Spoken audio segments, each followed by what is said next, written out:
స్వేచ్ఛ ఖచ్చితంగా ఉండాలి. ప్రతి మనిషికి స్వేచ్ఛ ఉండాలి. ఆ స్వేచ్ఛ ప్రపంచంలో అత్యధికంగా ఉండే దేశం భారతదేశం. ఇక్కడ ప్రధానమంత్రులైనా అమ్మనాభూతులు తిడతారు, రాష్ట్రపతులైనా అమ్మనాభూతులు తిడతారు, మహిళలైనా అమ్మనాభూతులు తిడతారు. ఆ తిట్టేది ఈవెన్ సోషల్ మీడియా వేదికల మీద కూడా తిడతారు.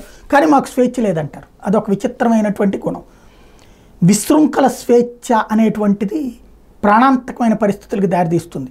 స్వేచ్ఛ అనేదానికి బాధ్యత అనేటువంటిది ఆభరణం. మన చెయ్యి ఎదుటి వాళ్ళ ముక్కు దాకా వెళ్ళాలి, కానీ ముక్కు పగల కొట్టే స్వేచ్ఛ కాదు కోరాల్సింది. ముక్కు దాకా ఆపేసేటటువంటి బాధ్యత స్వేచ్ఛ తీసుకునే మనకు ఉండాలి. అలా లేకపోవడమే ఇప్పుడు ప్రమాదకరం. అలాంటి బాధ్యతని గతంలో doctor D T Nayak, Surendrababu, A B Venkateswara Rao ఇట్లాగా మంచి మంచి అధికారులు పర్ఫెక్ట్గా చేశారు. రోడ్ల మీద విచ్చలవిడిగా తిరిగేవాళ్ళు, గంజాయి బ్యాచ్లు, అరాచకాలు చేయడానికి ప్రయత్నించేటటువంటి వాళ్ళని తొక్కి నారదీశారు. డిటి నాయక్తో ప్రారంభమైనటువంటిది ఆ తర్వాత కాలంలో వ్యాస్ టైంలో రంగాను ఒక్కడిని టార్గెట్ చేస్తే డిటి నాయక్కు ఇరు పార్టీలకు సంబంధించినటువంటి రౌడీ అనేవాడు ఎవడు కనబడితే వాళ్ళని చితకబాది వదిలిపెట్టారు. జుట్లు ఇష్టం వచ్చినట్టు పెంచుకునేటటువంటి వాటిని కట్ చేయించినటువంటి సంఘటనలు ఉన్నాయి. ఓవర్ యాక్షన్ చేసే ప్రతి ఒక్కరిని తాట తీసినటువంటి సందర్భం.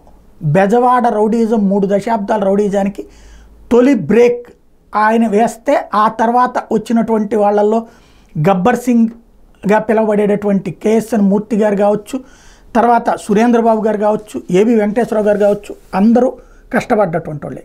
ఒకళ్ళు తక్కువ ఒకళ్ళు ఎక్కువ ఉండొచ్చు, కానీ అందరూ అద్భుతమైనటువంటి పనితీరు కనబరిచారు. ఆ ఇంపాక్టే 30-40 సంవత్సరాల రౌడీజపు అడ్డాగా ఉన్నటువంటి బెజవాడ బాగుపడింది. మళ్ళీ ఇప్పుడు తాజాగా అట్లాంటి అధికారులు కావాలను. ఎందుకు అంటే రోడ్ల మీద విచ్చలవిడితనంగా వ్యవహరించగలుగుతున్నటువంటి వాడికి ఆ స్వేచ్ఛ రాబట్టి, మళ్ళీ రాజకీయ అండదండలు అరాచక శక్తులకి రాబట్టినే కదా స్వయంగా ముఖ్యమంత్రినే ఓ బచ్చాగాడు వెళ్ళి కొట్టగలిగాడంటే ఎట్లా సాధ్యమైంది? రాయితో కొట్టగలిగాడంటే ఆడికి ఎంత ధైర్యం వచ్చింది?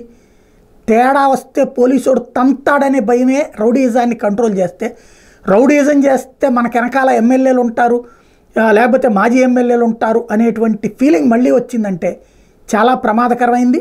బెజవాడని ఇప్పుడు మార్చకపోతే మళ్ళీ పాత రోజులకి వెళ్ళిపోతుంది.